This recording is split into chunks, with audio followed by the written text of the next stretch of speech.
No olvides suscribirte para ver más vídeos interesantes y útiles. En las últimas 72 horas, algo que todo el establishment de Washington más temía ha estado desarrollándose silenciosamente a puertas cerradas. Y si piensas que esto es solo otro circo de juicio político, estás más peligrosamente desinformado que la gente dentro del Capitolio. Ahora mismo, un voto. Deja que eso se asiente. 218 contra 217. Un solo voto, separando la acción constitucional del colapso institucional. Esto no es un margen, esto es una sirena de advertencia. Este es el primer domino cayendo en una secuencia que nadie puede controlar completamente. Y esto es lo que los medios grandes no te van a decir. Tengo acceso a llamadas telefónicas internas, memorandos sellados que no se han hecho públicos y conversaciones pasando en salas donde las cámaras no están permitidas. Lo que estoy a punto de revelar en los próximos 20 minutos no va a aparecer en CNN, Fox o ningún medio importante porque o no lo tienen o tienen demasiado miedo de decirlo en voz alta. Los tres escenarios que voy a explicar hoy, especialmente el escenario 3, te van a quitar el sueño. El número 218 contra 217 no es solo un conteo de votos, es una línea de falla, es el hielo más delgado sobre el que la democracia estadounidense jamás ha estado parada. Y para entender por qué, necesitas ver lo que este margen realmente significa en contexto histórico. Cuando Richard Nixon enfrentó el juicio político en 1974, el Comité Judicial de la Cámara votó con números abrumadores. 412 miembros estaban preparados para procesarlo. Cuando Bill Clinton fue procesado en 1998, el margen fue 228 contra 206, todavía decisivo. Cuando Donald Trump fue procesado la primera vez en 2019, fue 230 contra 197, mayorías claras. Pero esta vez un voto, un solo. Un voto es todo lo que está entre la acción y la parálisis. Esto no es unidad, esto es fractura. Esto es la mitad del Congreso, convencida de que el país enfrenta una emergencia existencial,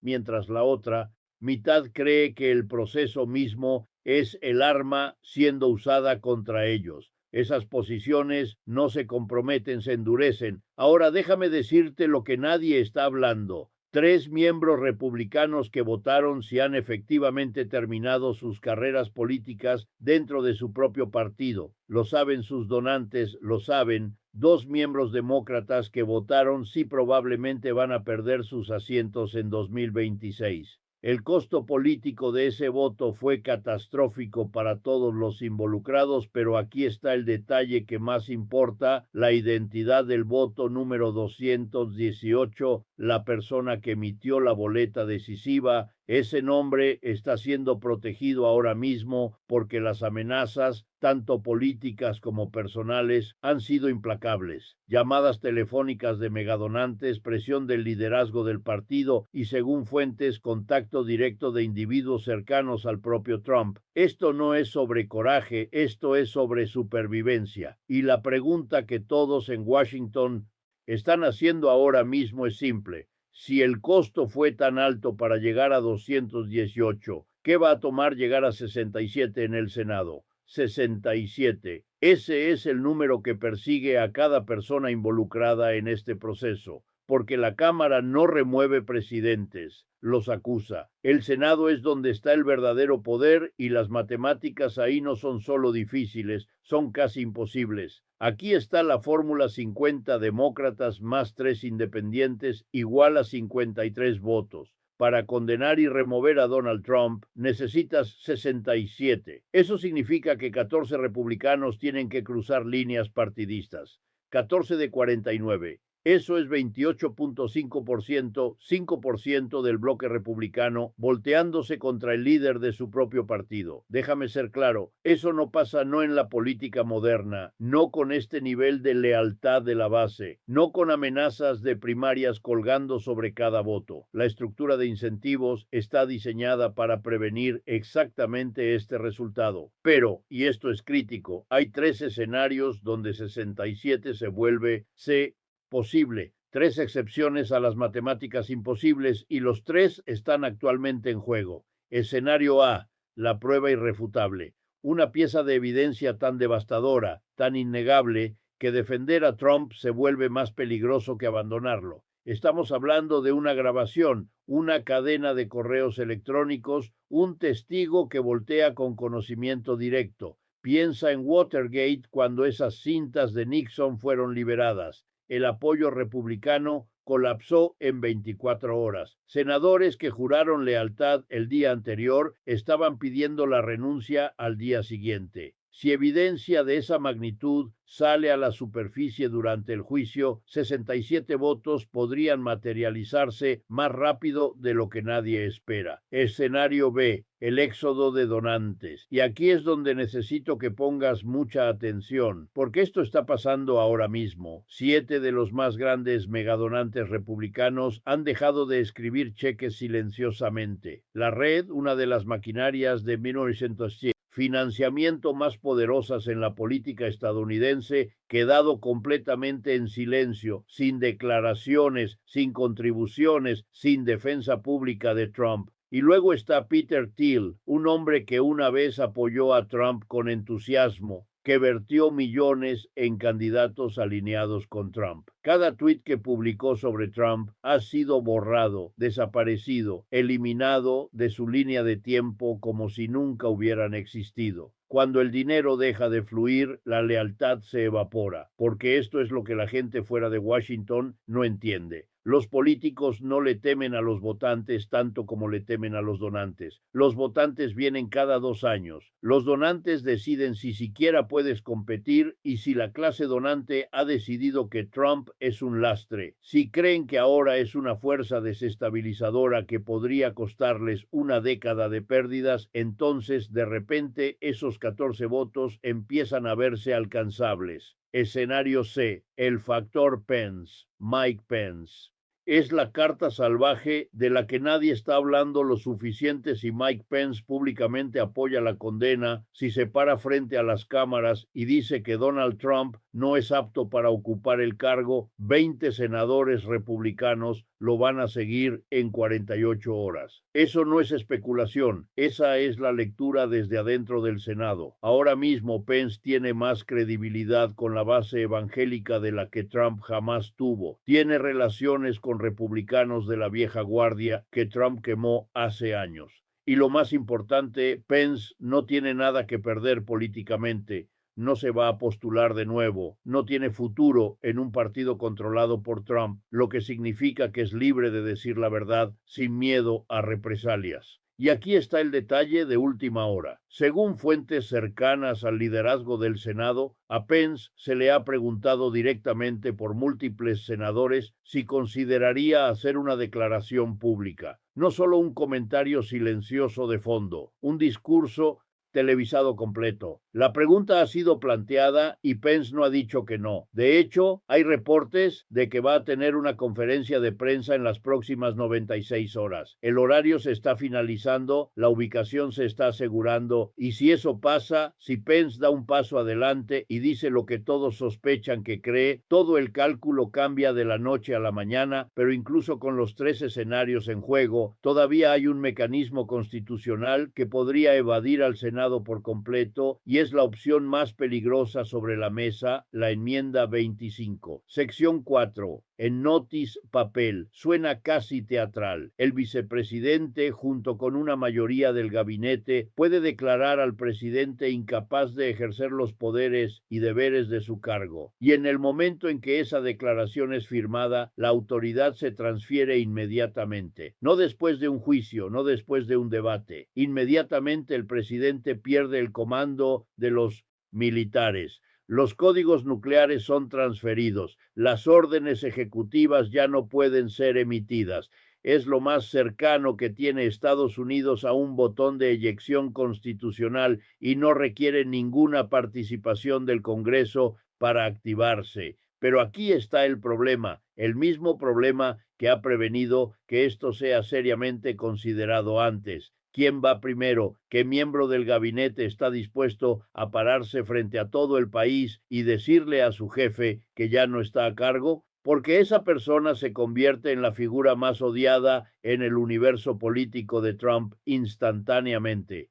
Estas son personas que Donald Trump personalmente seleccionó, personas que le deben sus carreras, sus perfiles, todo su futuro político a él, y aún así algo está cambiando. El secretario de Defensa supuestamente se ha negado a tomar llamadas telefónicas de ciertos asesores de la Casa Blanca en las últimas 72 horas. No declinó cortés, se negó. A su personal se le ha dicho que filtre llamadas, que no pase a ciertas personas. Eso no es normal, eso no es protocolo, eso es alguien creando distancia, eso es alguien protegiéndose, algo se está preparando, algún tipo de contingencia, algún tipo de plan de respaldo. Y las personas más cercanas a las palancas del poder están actuando como si supieran que viene. Pero incluso la enmienda 25, tan dramática como suena, no es el peor escenario, ni siquiera está cerca, porque todos estos mecanismos, el juicio político, la enmienda 25, la condena del Senado, todos asumen una cosa, asumen que Donald Trump va a aceptar el resultado. ¿Y qué pasa si no lo hace? ¿Qué pasa si el Senado vota 68 contra 32 para condenar y remover y Trump simplemente dice no? ¿Qué pasa si publica todavía soy tu presidente y se niega a dejar la oficina oval? ¿Qué pasa cuando el proceso constitucional produce un resultado y la persona a la que aplica rechaza su legitimidad por completo? Ahí es cuando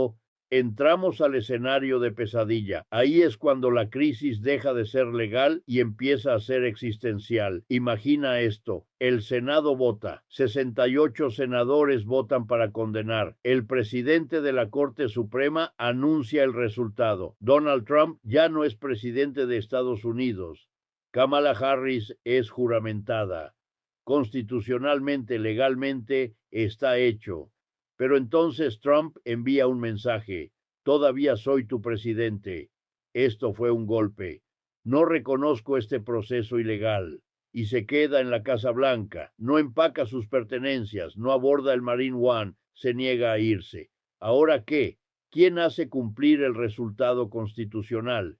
¿Quién remueve físicamente a un expresidente que cree que todavía es el comandante en jefe legítimo, el servicio secreto? Ellos juraron proteger al presidente, pero ¿quién es el presidente en ese momento? ¿La persona que la Constitución dice que es presidente o la persona que se niega a aceptar que ya no lo es? El general Charles Q. Brown, el presidente del Estado Mayor Conjunto, se convierte en la persona más importante de Estados Unidos en ese segundo exacto, porque a quien él reconozca como comandante en jefe, eso es a quien sigue el ejército. Y si duda, si espera siquiera 24 horas para hacer esa decisión, la incertidumbre se esparce como un virus a través de cada nivel del gobierno. Los gobernadores estatales empiezan a tomar sus propias decisiones. El gobernador de Texas anuncia que no reconoce la votación del Senado como legítima. Florida sigue, Ohio sigue. De repente tienes 27 gobernadores republicanos negándose a recibir órdenes de la nueva administración. Las agencias federales no saben a quién reportar. El FBI, Seguridad Nacional, el Tesoro, todos atrapados entre dos reclamos de autoridad en competencia. Esto ya no es una crisis constitucional, esto es una crisis de legitimidad, y la historia nos muestra exactamente qué tan peligrosas pueden volverse. En 1876,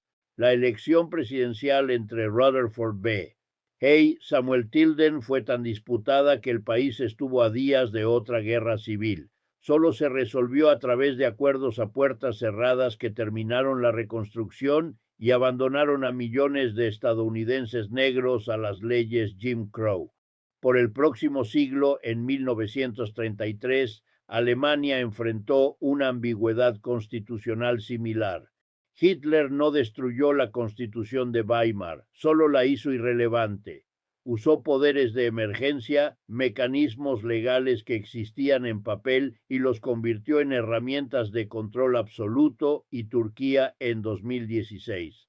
Recep Erdogan usó un intento de golpe fallido, real o montado. Los historiadores todavía lo debaten para purgar al poder judicial, a los militares, a la prensa y consolidar poder de maneras que la Constitución turca fue específicamente diseñada para prevenir. El documento todavía existe, las instituciones todavía existen en papel, pero no significan nada en la práctica. El hilo común en los tres casos: nadie pensó que les podía pasar a ellos. Alemania tenía uno de los sistemas constitucionales más avanzados de Europa. Turquía era un aliado de la OTAN con instituciones democráticas. Estados Unidos en 1876 acababa de pelear una guerra civil para preservar la Unión, pero las instituciones solo son tan fuertes como las personas dispuestas a defenderlas. Y cuando esas personas tienen miedo, cuando están calculando su propia supervivencia, cuando están eligiendo entre principio y autopreservación, las instituciones colapsan más rápido de lo que nadie espera. Así que la pregunta no es si Estados Unidos es diferente. La pregunta es si los estadounidenses ahora mismo, en este momento, están dispuestos a hacer lo necesario para asegurar que el resultado se sostenga. Y eso nos lleva al factor que nadie puede modelar, que nadie puede predecir: la reacción de 330 millones de personas. He obtenido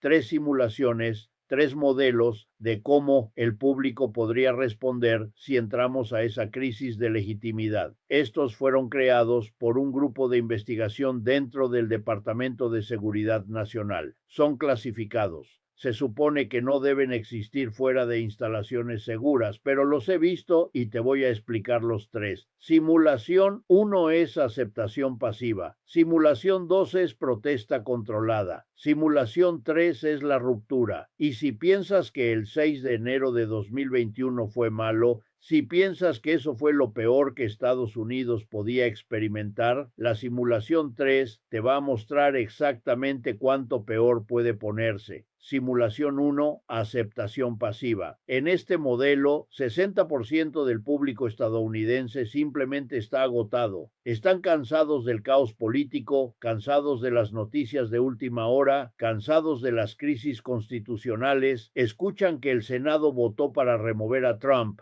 ven que se niega a irse y simplemente se encogen hombros. Van a trabajar, recogen a sus hijos de la escuela, siguen viviendo sus vidas. El resultado, sea cual sea, es absorbido por el sistema sin mayor interrupción. Si Trump se va, bien. Si se queda, bien. Si hay algún punto medio negociado, bien. El público lo acepta porque ya no tienen la energía para pelear. En este escenario, las instituciones ganan por defecto, no porque son fuertes, sino porque nadie las desafía. La crisis se resuelve silenciosamente, pero el daño a largo plazo es permanente. La confianza en la democracia se erosiona, la participación electoral baja, el cinismo se convierte en la configuración por defecto para toda una generación. Este es el resultado que la mayoría de la gente en Washington está esperando, no porque sea bueno, sino porque es sobrevivible. Simulación 2, protestas controladas. En esta versión, millones salen a las calles, las ciudades, manifestaciones masivas. Washington, Nueva York, Los Ángeles, Chicago, marchas pacíficas,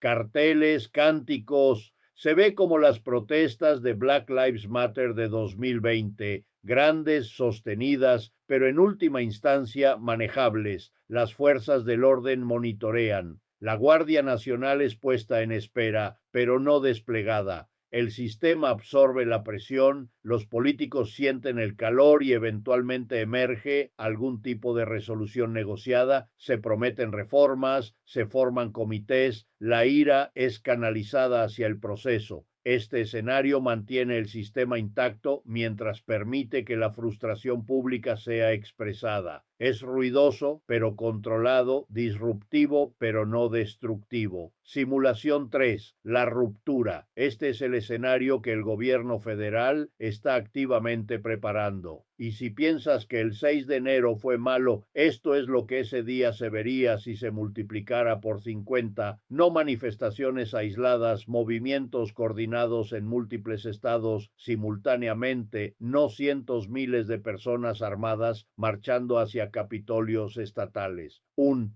evento de un día, semanas de confrontación sostenida. En este modelo, la división no es entre el pueblo y el gobierno, es entre americanos, familias fracturadas, comunidades divididas, vecinos convirtiéndose en enemigos. Las fuerzas del orden se fragmentan. Algunos oficiales se niegan a hacer cumplir órdenes de una administración que no reconocen. Unidades de la Guardia Nacional en diferentes estados reciben órdenes contradictorias. La cadena de comando se rompe y en algún punto alguien dispara. No estoy tratando de asustarte, estoy tratando de prepararte, porque la diferencia entre simulación 1 y simulación 3 no es el destino, es la elección. Son las decisiones que millones de personas toman individualmente en las próximas semanas. La historia registrará este momento y la pregunta que nuestros nietos van a hacer es simple. ¿Qué hiciste cuando la democracia estaba en la línea? ¿Te quedaste callado? ¿Te encogiste de hombros? ¿Dijiste que no? ¿Era tu problema? ¿O hiciste algo? Las instituciones no se salvan solas, las salvan personas que deciden que son importantes, personas que se presentan, que hablan, que se niegan a aceptar que lo impensable es inevitable. El Senado va a votar, Trump va a responder y 330 millones de estadounidenses van a decidir qué país quieren ser. Observa lo que pasa después, porque la historia está siendo escrita ahora mismo y tú la estás viendo pasar en tiempo real. No olvides suscribirte para ver más videos interesantes y útiles.